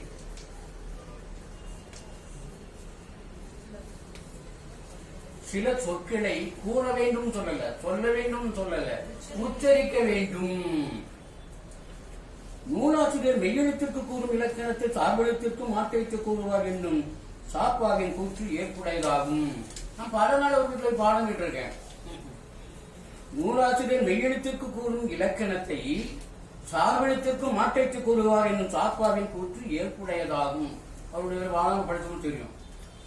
நான் சொல்லக்கூடியது மேலும் ஆய்வுக்குரியது அப்படின்னு சில கருத்துக்களை சொல்லி, இது தீர்ப்பு இல்ல, ஆராய்ச்சி என்பது ஒரு தொடர் ஓட்டம், இது கருத்து பதிவு. இதை உங்களை போன்ற ஆராய்ச்சி வல்லுநர்கள் மேலெடுத்து செல்ல வேண்டும். நான் இதை இன்னும் சில பாயிண்ட்கள் சொல்லிட்டு இது மேலும் ஆய்வுக்குரியது. அவருடைய பாதங்களை எல்லாம் கேட்டோம் இல்லையா, அனல் வரைக்கும் விவாதம் போல சொன்னார். நான் சொல்றேன், ஏன்னா அனுபவத்தை ஐயா சொல்லியிருந்தேன். இந்த உரையை மட்டும் படித்தோம்னு சொன்னா ஒண்ணு எனக்கு நானும் பெரியாள் எனக்கும் வழங்கலன்னு சொல்லல, எனக்கு வழங்கல. இதை மட்டும் படித்தோம்னா வேறு பல உரைகளை படிக்கும் போதுதான் ஐயா அவர்கள் எவ்வாறு வேறுபடுகின்றார், முரண்படுகிறார் சொல்லல, வேறுபடுகின்றார். இல்ல புறவர் தன்னைட்ட தமிழ் தானே விளக்கம், இது இலக்கண புலமை இல்லையா? அதற்கு நமக்கு அதையெல்லாம் படிப்பதற்கு நமக்கு வேண்டும் பொறுமை. சார்பெழுத்து நேற்றைக்கு நம்முடைய போற்றுதலுக்கும் வணக்கத்துக்குரிய கண்கண்ட தெய்வம் மாதிரி நான் நேற்றைக்கு அவரை பார்த்தேன். மருதநாயகம் ஐயா அவர்கள் எவ்வளவு ஆர்வமா பேசுறாங்க, சிரிப்போடும் சிந்தனை விழிப்போடும். நான் மயங்கிட்டு அதில் விழுந்த நான் என்ன எந்திரிக்கிறேன். சார்பெழுத்துக்கள் மூன்றையும் சுட்டி உரைக்கும் இயல்பு நூலாசிரியருக்கு உண்டு என்பதற்கு சார்ந்தவரின் மரபினவாகிய இருக்கு நேரத்தில் அங்கேயாவது பார்த்து நான் நிறைய இடங்கள்ல பேசும்போது இந்த மாதிரி டைம் உண்டாகும். நீங்க சொன்னா கைட்டு நான் நினைக்கிறேன். ஏன்னா நிறைய பேர் நான் பல இடங்கள்ல நான் மேடையில் பேச போனோம்னே சொல்லிருக்கேன். என்னுடைய உரையை 5 அல்லது 10 மணிக்குள்ளுக்குள் முடித்து விடுவேன் என்பதை உலக்கன் பணிவோடு தெரிவித்துக் கொள்கின்றோம். அப்ப சார்ந்தவர்கள் மரபினவாகிய மூன்றுமே ஆதலில் அவற்றை ஏழை 3 என்று சுட்டினார். மெய்யின் அளவே அரையன மொழிவன் சொல்லிட்டு ஏழை 3 இயற்கை சொல்றார், ஏற்புடையதாகும். எனினும் நூலாசிரியர் சார்புலத்துக்குள் ஒன்றை நீக்கி 2 மற்றும் மாற்றைத்து கூறுவார் என்பதற்கோ 2 நீக்கி 1 மட்டும் எதிர்த்து கூறுவார் என்பதற்கோ பாவலரும் சான்றுகளும் விளக்கங்களும் பொருத்தமுடையதாக தோன்றவில்லை. 2 வைவாக்கம் வந்து பாண்டிச்சேரியிலிருந்து கூட்டுதலுக்கும் வணக்கத்துக்குரிய ஐயா பாண்டுரங்கன் அவர்கள் வைவாவில் என்ன பேச விடல. அவர் 1 மணி நேரம் பேசுறாரு. என்ன பேசவே விட மாட்டாங்கன்னு நினைச்சேன். மூண்டை காலேஜ்ல நண்பர் வந்திருக்காரு, கேட்டா தெரியும். அங்க வந்தவங்க எல்லாம் கேட்ட கேள்வியை கேட்டு கொச்சின் எடுத்து போனாங்க, டியூஷன் எடுத்து போனாங்க. நான் கொண்டாந்து வீட்டுல இருக்கு, எனக்கு கொண்டு வர முடிய வெயிட். நான் கேட்டோம், எனக்கு மற்ற சாதாரண ஆளா மாதிரி நான் என்ன பெரிய ஆளா யூனிவர்சிட்டியில வேலை பார்த்துட்டு இருந்தேன். காத்து வந்து டக்குன்னு அடிச்சுட்டு இருந்தேன், எங்க இருந்து போன் அடிச்சுட்டு இருந்தேன். என்ன பேச முடியல. சாகும் போதும் தமிழ் படித்து சாக வேண்டும், சாம்பலிலும் தமிழ் மனம் வீசும் போது அகில் இருக்கும் போது பயந்து இல்லை கொண்டு போனாங்க. அவர் பேசும்போது எல்லாம் மடை கடை பேசிருந்தாங்க. 1 மணி நேரம் பேசுறேன். அப்பதான் என்ன இப்படிதான் இருந்தேன், எனக்கு விழுந்துருங்க அப்படின்னு சொன்னாரு. கைத்தோடி சொன்னாரு, நான் எதிர்பார்த்ததை விட 100 மடங்கு நன்றாக செய்திருக்கிறேன் சொன்னார். ஓஹோ அப்படின்னு. அப்போ நான் சொல்ல முடியும், எனினும் நூலாசிரியர் சார்புலத்துக்குள் ஒன்றை நீக்கி 2 மட்டும் விளம்பு கூறுவார், மாட்டைக்கு கூறுவார் என்பதற்கோ நல்ல பாடம் உண்டான 2 நீக்கி 1 மட்டும் விளம்பு கூறுவார் என்பதற்கோ பாவல் தரும் சான்றுகளும் விளக்கங்களும் பொருத்தமுடையதாக தோன்றவில்லை. முக்கியமான நூலாசிரியர் இல்ல சிரிக்கே நல்லா இருக்கும். காரியங்கள் இலக்கணம் நல்ல தூக்கம் வந்துடும். நீங்க சிரிக்க வைக்கிறீங்க.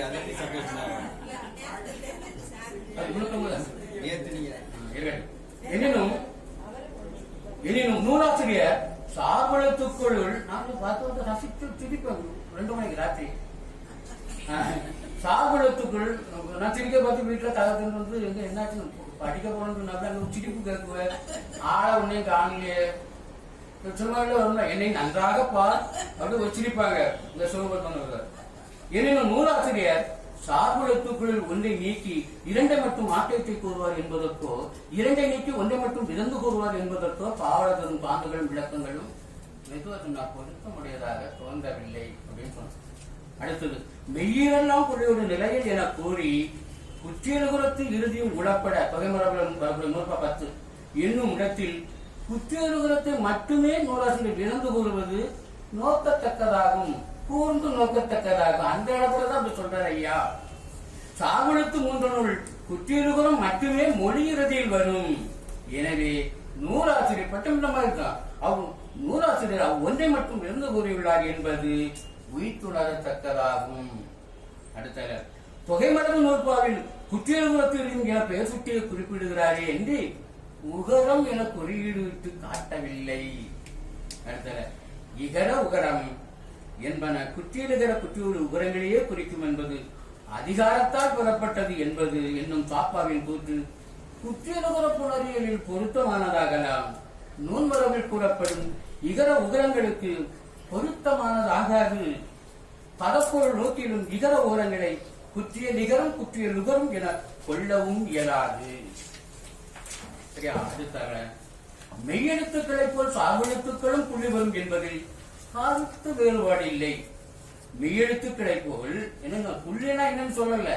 அங்க ஒரு மந்திரமா சில போனதுன்னா பாம்பு எடுக்க மாட்டான், வித்தை காட்டிட்டே வரணும்னா மெய்யெழுத்துக்களை போல் சார்பெழுத்துக்களும் புள்ளி வரும் என்பதில் கருத்து வேறுபாடு இல்லை. ஆனால் 1000 இயல்பினை நூற்பா 2லும் ஏழே குற்றியலுக்கும் இயல்பினை நூற்பா 16லும் நூலாசிரியர் கூறுகின்றார் என்னும் சாப்பாவின் கூற்று பொருத்தமுடையதாக தோன்றவில்லை.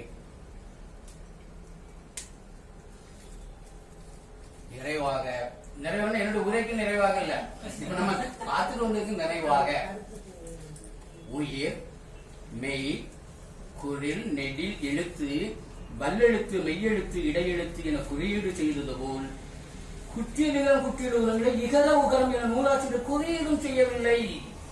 எனவே பின்னர் எழுத்தாளர்கள் பொருட்டு இவற்றை நூலாசிரியர் குறியீடு செய்தார் என்று கொள்வதற்கும் இல்லை. எனவே இகர உகரம் என்பன குற்றியல் இகரம் குற்றியல் உகரங்களையே குறிக்கின்றன என்னும் சாப்பாவின் கூற்று மேலும் ஆராயத்தக்கது. அதை நண்பர்களாகிய நீங்கள் மேலும் ஆராய்ந்து செல்ல வேண்டும், ஆராய செல்ல வேண்டும், ஆராய்ந்து சொல்ல வேண்டும். வரும்போது உங்களுடைய நூல்களை கொண்டு வர வேண்டும். அடுத்த உரை வேறுபாட்டில் பதப்பொருள் வேறுபாடு எல்லாமே முக்கியமானதுதான். டைம் 10 மணி இருக்கு, டைம் இருக்கா?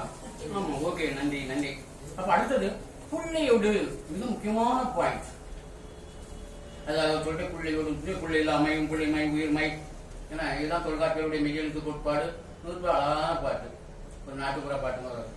புள்ளையில்லா எல்லா மெய்யும் உருவாகி அகரமோடு உயிர்த்தலும் ஏனை உயிரோடு உருவு திரிந்து உயிர்த்தலும் ஆயிரியல உயர்த்தராரே இல்லையா? புள்ளையோடு பதப்பொருளோடு மெய்யின் இயற்கை புள்ளியோடு நிலையால் என்னும் நூற்பாவில் உள்ள புள்ளியோடு என்னும் சொல்லுக்குரிய பதப்பொருளில் சாப்பா அவர்கள் ஐயா சாப்பா அவர்கள் வேறுபடுகின்றார். உரையாசிரியர் என்ன சொல்றாங்கன்னா, புள்ளியோடு நிலையில் என்னும் சொல்லுக்கு புள்ளி பெற்று நிற்றல், அதே உரைதான். புள்ளி பெற்று நிற்றல், என்ன புள்ளி பெற்று நிற்றல்? புள்ளி பெற்று நிற்றல் என உரையாசிரியர்கள் உரைவடைந்துள்ளனர். எனினும் புள்ளி என்பதை விதந்து இவர்கள் பதப்பொருள் கூறவில்லை.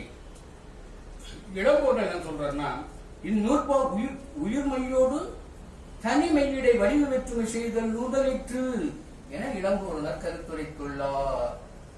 அவ்வடிவு ஒலி வடிவென்றோ வரி வடிவென்றோ விதந்து கூறவில்லை.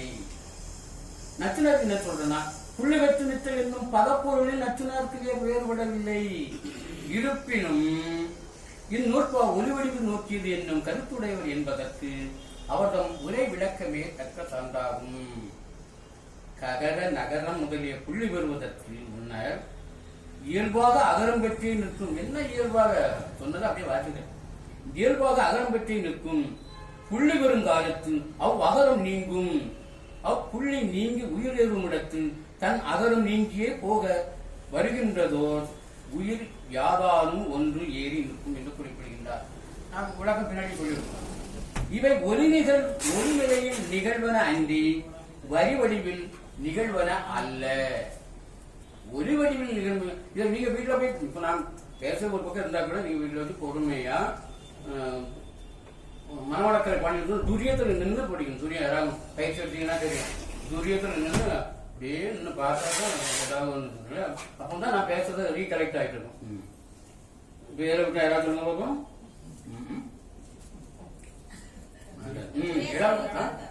ஏன்னா எங்க போய்க்காலோ தெரியல. கரெக்ட்.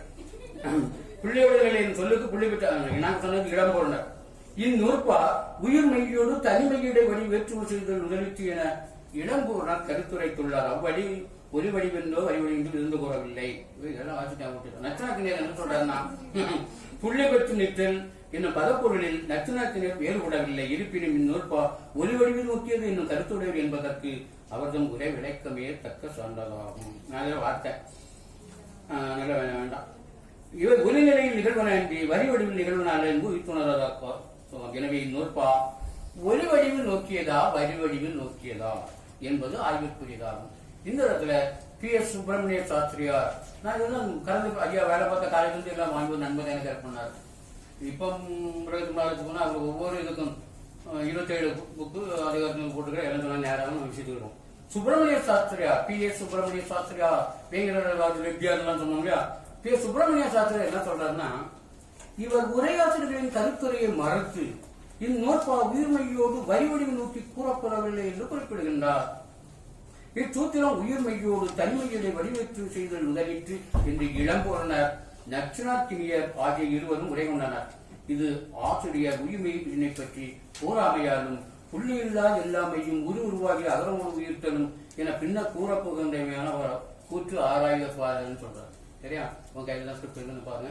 அது முக்கியம். நம்ம பாடத்துண்டாகிக்கலாம் நம்ம சொல்லணும். அவர் சொல்றாரு, இந்நிலையில் சாப்பா இந்நூற்பா சாப்பா இந்நூற்பா ஒரு சபையெல்லாம் நடந்து அவருக்கு பேரு டாக்டர் தாக்கோ பரம்னு சொன்னான். அவர் நண்பர் வாய்ச்சும் போது ஆசிரியப்பா வெண்பா வஞ்சிப்பா கரிப்பா உண்டு இவர் தா போப்பா அப்படின்னு சொன்னாரு. இது மாதிரி இது சாப்பா, இது ஒரு வஞ்சிப்பாங்க, இது சாப்பா. இந்நிலையில் சாப்பா இந்நூற்பா மெய்யெழுத்துக்களின் இயல்பாமல் கூறுகின்றது. மெய்யெழுத்து சொல்லி கருத்துரைத்து மெய்யெழுத்துக்களுடைய தன்மையாவது அவை ஒலிப்புடையனவாய் நிற்கும் என உரைவிரைந்துள்ளார்.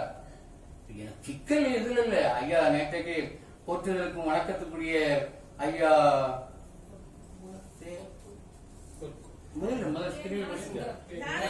ஞானசுந்தர ஐயா எங்க டிபார்ட்மெண்ட்ல வேலை பார்த்தார். அவர் எழுத்தில் ஒரு சிக்கலும் இல்லைன்னு சொன்னாரு. சரியா? அவர் சொல்றாரு, இந்நிலையில் சாப்பா இந்நூற்பா மெய்யெழுத்து இயல்பாக மெய்யெழுத்துக்களின் தன்மையாவது அவை ஒலிப்புடையனவாய் நிற்கும். இருக்குன்னா என்ன சிக்கல்னா, என்ன ஒலிப்புடையன சரியா? ஏதாவது ஒரு இடத்துல வரும் ஒலிப்புடையன. இதிலிருந்து புள்ளியோடு நிலையல் என்பதற்கு ஒலிப்புடையனவாய் நிறுத்தல் என பதப்பொருள் கொண்டுள்ளமை புலனாகும். கவியரம்ப நான் திருப்பி படிக்கதான் முக்கியமான பாயிண்ட். மெய்யெழுத்துக்களின் தன்மையாவது அவை ஒலிப்புடையனவாய் நிற்கும். மெய்யின் இயற்கை புள்ளியோட நிலையல் அப்படின்னு சொன்னா அந்த புள்ளி இல்ல, புள்ளி என்பதற்கு ஒலி குறிப்புடையனவாய் இருக்கும். ஒலி குறியீடு எனக்கு இதெல்லாம் எப்படி தெரியும்னா, நான் ஒரு 10 வருஷம் ஓலைச்சூடியில வேலை பார்த்தாங்க. புள்ளி இருக்காரு. நான் காளிதாசுல பேசும்போது என்னெல்லாமா சொல்லி பார்த்தேன். வண்ணங்கள்ல கடைசியில ஏறத்தாழ 200-300 ஆண்டுகளுக்கு முன்னால் எழுதப்பட்ட ஓலைச்சூடியிலோ கல்வெட்டிலேயோ புள்ளி இல்ல. நம்ம தொல்காப்பியத்தில் ஐயா நேற்றைக்கு நம் பெரும் மதிப்புக்குரிய பொற்ப ஐயா அவர்கள் 7000 அப்படின்னு சொல்லக்கூடிய தொல்காப்பியம் சொல்லக்கூடிய புள்ளி என்பது இன்றைக்கு நாம சொல்லுகிற டாட் குறிக்கவில்லை அப்படின்னு நான் சொன்னேன். அதுக்கப்புறம் போட்டாங்க. ஐயாட்ட கேட்டேன், நாளைக்கு பாரதிதாசன்ல பேச போறேன், அங்க ஏதாவது கேள்வி கேட்ட அந்த நூற்பா இருக்க புணரியல் ஒரு நூற்பா இருக்க புள்ளி ஈட்டுமன் உயிர் தனித்து நான் சொல்ல பின்னாடி புள்ளி ஈட்டுமன் உயிர் தனித்து யாராவது மெய்யோடு சிவனும் அவ்வியல் கெடுத்து அதை சொல்லி விளக்க வேண்டியதுதான் சொன்னேன். நான் விளக்கிடுவோம், அவங்க விளங்கிடுவாங்களான்னு சொல்லி. மெய்யெழுத்து ஒலிப்பின்றி உருவாகாது. எனவே அது ஒலித்தற்குரியது என்பதை மெய்யின் அளவே அரையண மொழிப. அரையளவு ஒலிக்கும் சொன்னதான் இதை சொல்ல முடியும். அதுல நிறைய குழப்பங்கள்லாம் இருக்கு. பாடகர்கள் நிறைய பேசுனாங்க. இல்ல 11ல இருந்து 15வது நூற்பா வர நூற்பாக்கள் இடமாற்றம் பெற்று சொல்லி அடிகளாசிரியர் அவர்கள் சொல்லிட்டாங்க. அதெல்லாம் சொன்னாங்க, நேரம் விட்டுட்டேன். சரியா? அதனால ஒலி மெய்யின் அளவே அரையண மொழிபையின் நூற்பாவில் தோற்றுவாய் செய்துள்ளார். இங்க சொல்றாரு மெய்யின் இயற்கை புள்ளியோடு நிலையில் என்று ஒலிக்கும் இயல்பினை சுட்டிக்காட்டுகின்றார். இவை உயிர்ப்புற்று இசைக்கும் இயல்பினை புள்ளி இல்லாமை என்னும் சூத்திரத்தில் கூறுவார் என குறிப்பிடுகின்றார். எல்லாரும் ஒண்ணு சொல்லி அங்க சொல்றேன். தொல்காப்பியர் பல இடங்களில் புள்ளி என்பதை பயன்படுத்தியுள்ளார். அவ்வளவு இடங்களில் புள்ளி என்பது ஒலிக்கும் இயல்பினை சுட்டி வரும் வரிவடிவ அடையாளம் என்பதை தவறாமல் சாப்பா கூறுகின்றார். இருப்பினும் புள்ளி என்பது ஒலிக்கும் இயல்பினை சுட்டும் குறியீடு என்பதை எங்காம் பெற்றார் என்பதை யாண்டும் புலப்படுத்தவில்லை. அப்போ அடுத்து பார்த்தோம்னா தொல்காப்பியரின் மெய்யெழுத்து கோட்பாடு. ஸ்டெப் பை ஸ்டெப்பா கொண்டு போயிட்டே இருக்கிறோம். தொல்காப்பியரின் மெய்யெழுத்து கோட்பாடு. தொல்காப்பியரின் மெய்யெழுத்து கோட்பாட்டில் புள்ளி என்பது முக்கிய இடம் வகிக்கிறது என்பது குறிப்பிடத்தக்கதாகும். புள்ளி என்பது ஒலிக்கும் இயல்பினை சுட்டும் குறியீடு என்பதை சாப்பா எங்காம் பெற்றிருக்க கூடும் என்பதை புலப்படுத்தவும், தொல்காப்பியரின் மெய்யெழுத்து கோட்பாட்டினை விளக்கவும் புள்ளி இல்லாமை என்னும் நூற்பாவின் ஆராய்ச்சி பெரிதும் பயனுடையதாகும். எனக்கு என்னுடைய ஆசைக்காகவும் ஓசைக்காகவும் பாட்டை திருப்பி சொல்லணும். நீங்களும் சொல்லி மனசுக்குள்ளே சொல்லணும். புள்ளி இல்லா எல்லா மெய்யும் உருவாகி அகரமோடு உயிர்த்தலும் ஏன உயிரோடு உருவு திரிந்து உயிர்த்தலும் ஆயே இயல உயிர்த்தலாரே. அப்போ புள்ளி இல்லா எல்லா மெய்யும் அது என்ன உரை என்ன நூற்பா உயிரும் மெய்யும் கூடுமாறு உணர்த்துதல் முதலிற்று என்பார் இடம்பூரணர். இடம்பூரணர் சொல்றார். அடுத்தது மெய்யும் உயிரும் கூடி புணருமாறும் ஆங்கு அவை திரியாதும் திரிந்து நிற்குமாறும் கூறுகின்றது என்று கருத்துரைப்பார் நச்சினார்க்கினியர். ஆக இருவருமே புள்ளி என்பதற்கு வடிவடிவு நோக்கியே உரை பயந்துள்ளனர் என்பது அவர்தம் உரை விளக்கங்களில் இருந்து தெரிய வருகின்றது. இடையில நீங்க தூங்கிடக்கூடாதுன்னு சொல்றேன். நம்ம மாணவர்கள் எல்லாம் சொல்லி கொடுத்தோம்னா எல்லாரும் கோவப்படுவாங்க. சார் சொன்ன மாதிரி இதுல இக்கு நீங்க இக்குன்னு சொல்லுவீங்க. ஆனா தொல்காப்பியர் சொல்றது மெய்யின் இயக்கம் அகரமோடு சிவனம் அக்குன்னு அக்கு அங்கு அச்சுன்னு சொல்றதுதான் தொல்காப்பியர் சொல்றாரு. எங்க கன்னியாகுமரி அப்படின்னு சொல்லிட்டு இருந்தாங்க. அது போயிட்டு போட்டு ஆக ஏதோ சொல்லணும்.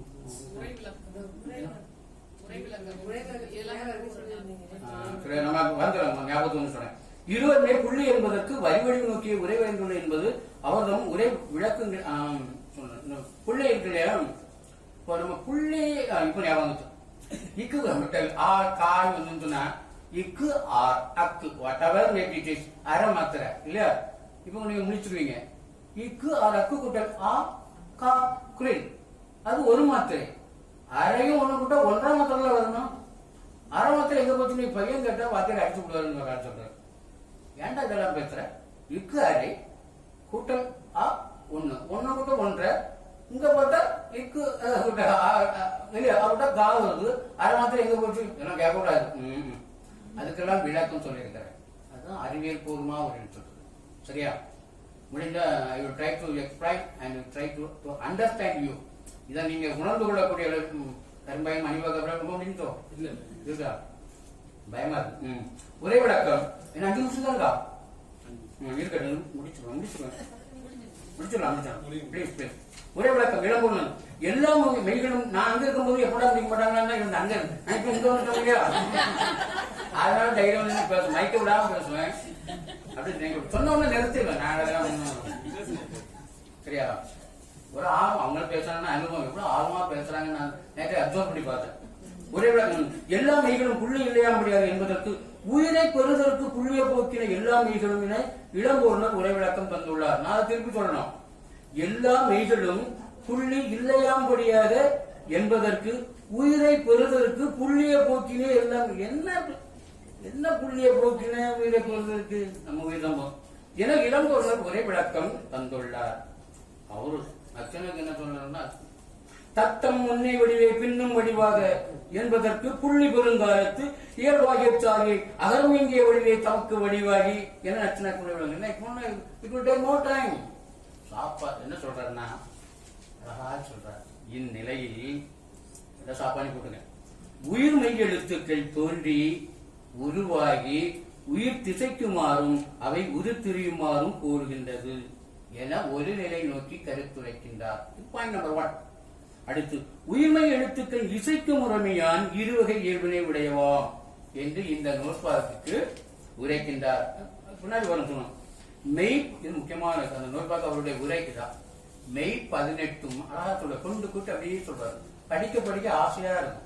தமிழ்ங்கிறது ஒரு பக்கம் ஆசை இன்னொரு பக்கம் ஓசை இரண்டும் சேர்ந்தால் தமிழ் பாசை இல்லையா? மெய் 18 ஒலிப்பிள்ளனவாய் நம்ம ஊண்டி பார்க்கணும். மெய் 18 ஒலிப்பிள்ளனவாய் தத்தமுக்குரிய பிறப்பிடங்களில் தனித்தனி உருவாகி நின்று ஒரு சவுண்ட்லெஸ் தனித்தனி உருவாகி நின்று உயிர்ப்பொடு வெளிப்படுங்கள் அகர உயிரை துணை கொண்டு உயிர்க்கும் இடத்து உருத்திரியாமல் இசைத்தலும் இல்லையா? அகர உயிரை துணை கொண்டு உயிர்க்கும்போது தம் உருத்திரியாமல் இசைத்தலும் ஏனைய உயிர்களை துணை கொண்டு இசைக்கும் உயிர்க்குங்கள் அவ் உயிர்களுக்கு ஏற்ப தம் உரு திரிந்து இசைத்தலும் என உயிர்மை எழுத்துக்கள் இசைக்கும் முறையான் இருவகை இயல்பினை உடையனவாகும் என இந்நூற்பாவுக்கு உரை வரைந்துள்ளார். நான் உங்களை என்ன போல நினைச்சு நான் திருப்பி சொல்லி பார்ப்பேன். நான் இதுகாலம் கண்டவற்றை தொகுத்துரைக்க வேண்டும். புள்ளியில்லா எல்லாமையும் என்பதற்கு புள்ளி இல்லையாம்படியாக என இளம்பொருளரும் நீங்க இலக்கண கட்டோடு எழுந்து திருப்பி எழுதணும். மற்ற படிப்பு கோவப்படக்கூடாது. புள்ளியில்லா எல்லாமையும் என்பதற்கு புள்ளி இல்லையாம்படியாக என இளம்பொருளரும் உயிரை பெறுவதற்கு புள்ளியை போக்கினே எல்லா மெய்களும் என நச்சினார்க்கினியரும் உரை வரைந்துள்ளனர். சாப்பா மெய் 18 ஒலிப்பிள்ளனவாய் தத்தமுக்குரிய பிறப்பிடங்களில் தனித்தனி உருவாகி நின்று உயிர்ப்பொடு வெளிப்படும் என உரை வரைந்துள்ளமையும் குறிப்பிடத்தக்கதாகும். புள்ளி எங்கனம் போக்கப்பட்டது என்பது குறித்து உரையாசிரியர்களின் உரைகள் வெளிப்படுத்தவில்லை. புள்ளி என்பதற்குரிய பொருண்மையும் உரைக்கப்படவில்லை.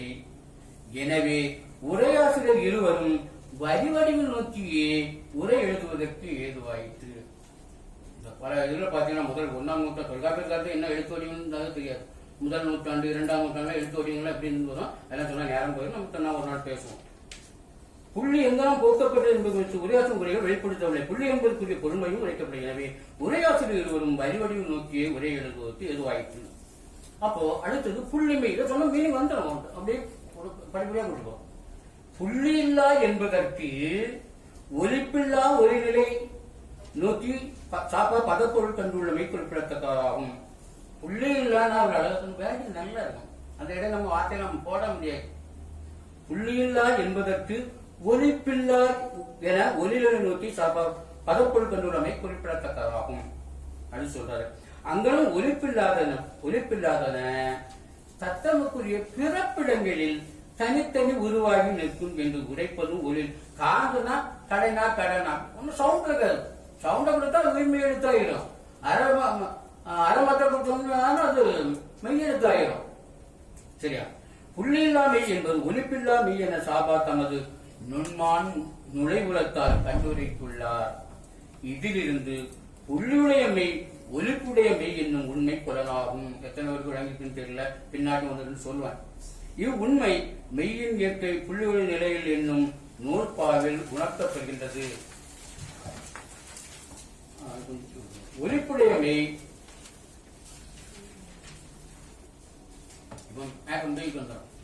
ஒலிப்புடைமை புள்ளிமை என்பதும் ஒலிப்பில்லாமை புள்ளியில்லாமை என்பதும் உணரத்தக்கதாகும். வைவால நிறைய பேர் கேள்வி கேட்டாங்க. யாரு கேட்டாலும் இது உணர இல்ல. பட்டவனுக்கு தான் தெரியும் பற்றியும் கொடுமை, பெற்றவனுக்கு தான் தெரியும் பிள்ளையின் அருமை. இல்ல 4 நாள் சாப்பிடல அப்படின்னு சொன்னா 4 நாள் சாப்பிடாதவங்க கேட்டானா ஒரு அனுதாபத்தோடு சட்டமூர்த்தி உள்ள நண்பர்கள் அப்புறம் என்னன்னு கேட்பாங்க. சரி அப்புறம் என்ன இல்ல பட்டவனுக்கு தெரியும் இல்லையா? We have to realize. Before that we have to analyze. அவர் சொல்றாரு விஷயத்துக்கு வர ஒலி வடிவை இசைத்து செவியால் உணர்க. அங்க காது தட்டாதானே இல்லையா? நேச்சுன்னு சொன்னா அது பேட்சுன்னு கேட்கும். ஒலி வடிவை இசைத்து செவியால் உணர்க என்பா சாப்பா. புள்ளி மெய் ஒலிப்புடைய மெய். இப்போ உங்களுக்கு இங்க வந்திருக்கவர்கள் பாக்கியவான்கள் இவர்கள் அந்த சீக்கிரட்டா சொல்லித்தாரேன். என்னதான் விளக்கம் சொன்னா கூட கொஞ்சம் டைப் பண்ணி பார்க்கலாம். போர்டு இல்லை நாங்க டைப் பண்ணி உங்க கையில இருக்கிற பார்த்துருக்கோம். உங்க கையில பேப்பர் பார்த்தீங்கன்னா 16 பக்கத்துல இருக்கு. சரியா? மொத்தம் 17 பக்கம் தான். எனக்கு ஒரு மகிழ்ச்சி குறிப்பிட்ட நேரத்தில் முடிச்சிடணும்னு நினைக்கிறேன். மீதி உள்ள கையெழுத்துல இருக்கு. இல்ல உங்க கையில இருக்கிற பேப்பர் பாருங்க. காடால அந்த டைப் அடிச்ச பிள்ளை கடல்னு அடிச்சு சொல்லக்கூடாதுன்னு சொன்னேன். சாதாரண கிளாஸ்ல போயிட்டுன்னு சொன்னா ஏதோ மணிக்கு சாப்பிட்ட வைக்கலாம். மணிமேல எழுதுனா இவரு உடனே மணிமேல எழுதி அது எனக்கு வந்து போச்சு.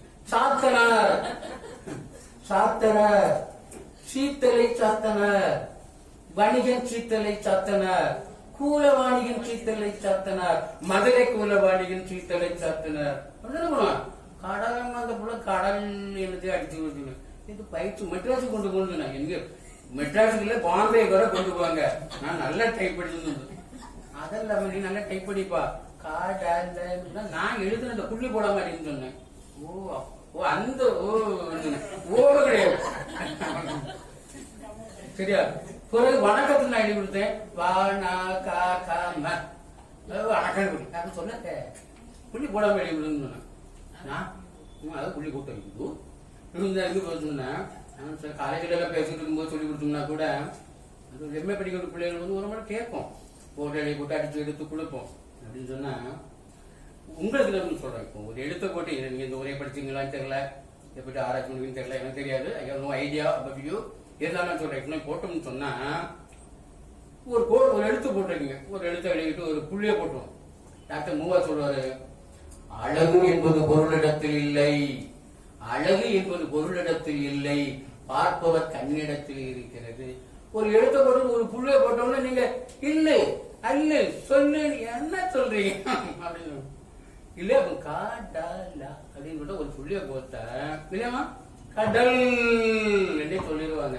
இந்த புள்ளிய போட்டோம்னா இல்லன்னு யாரு உங்களுக்கு சொல்லி கொடுத்தா அப்படின்னு அவங்க கேட்க மாட்டாங்க. You are not a student, you are professor, not பேர் அறிஞர். அவங்கள்ட்ட போய் இல்லு கல்லுலாம் கேட்கறது இல்ல நீ போட்டோன்னு சொன்னா இல்ல கடல் சொல்லுங்க. அப்போ இல்ல இல்ல அல்லுன்னு சொல்லுவோம் இல்லையா? அதுதான் ஒலிக்கும். நான் ஐயோட்ட பாடம் கேட்கும்போது சொன்னேன். அவர் சொல்லி இருந்தாரு திருவிழா மாதிரி எனக்கு நிறைய வழங்கல. நான் திருப்பி கேட்டேன். அவர் நிறைய சொல்லி கொடுத்தார். கணித்தவன் சொல்லியிருந்தார். நான் என்ன சொன்னேன், அவர் சொன்னாரு உயிரை சார்ந்து மெய்யெழுத்துக்கள் ஒலிக்கும், புள்ளி எழுத்துக்கள் ஒலிக்கும் சொன்னாரு. நான் சொன்னேன் ஐயா உயிர் மெய்யை சார்ந்து ஒலிக்கும். அவர் கோபப்படல. அவர் சொன்னாரு உயிர் மெய் எழுத்தான உயிர் எழுத்தான வரும் இல்லையா? வீட்டுல உயிர் எழுத்தான குணச்சில வரும்போது உயிரை சார்ந்து ஒலிக்கும். இப்போ கடல் நிறைய எக்ஸாம்பிள் எழுதல. ஐயா பாவலர் பாலசுந்தரம் அவர்கள் பெரிய கடல். அதெல்லாம் நிறைய இடையிற்கு பெரிய கடல் இல்லையா. நான் ஒரு கையில நீரை எடுத்துக்கிட்டு இதான் கடல்னு சொல்லிட்டு இருக்கேன். கடல்ங்கிறது ஒரு புள்ளியை போட்டோம்னு சொன்னா அது நம்ம இல்லைன்னு சொல்றோம். அதான் ஒலித்தல். வணக்கம் அப்படின்னு சொன்னா வானா அந்த உயிர் எடுத்து ஒலிக்குது. வண காயினதும் உயிர் உயிர் வணக்கம். இந்த சாப்பிட்டது படிச்சிருந்தா யாரா படிச்சிருந்தா தெரியும். அது அவ படிச்சுக்கணும்னு நினைக்கும். ஆமா புள்ளி போட்டு இல்ல புள்ளி போட்டு ஆரம்பத்தை படிக்கும் போது எழுதுவாங்க. செகண்ட் பேஜ் தேர்ட் பேஜ் நல்லா பிராக்டிஸ் பண்ண புள்ளியும் போடலாம் ஒண்ணு போடலாம். சரியா? அப்போ ஒலிக்கும் என்பதை விளக்குவதற்கு அது எல்லாருமே டாக்டர் முடிச்ச உங்கள்கிட்ட விளக்குறதுக்கு உங்களுக்கு எவ்வளவு சிரமப்பட வேண்டியதா இருக்கு.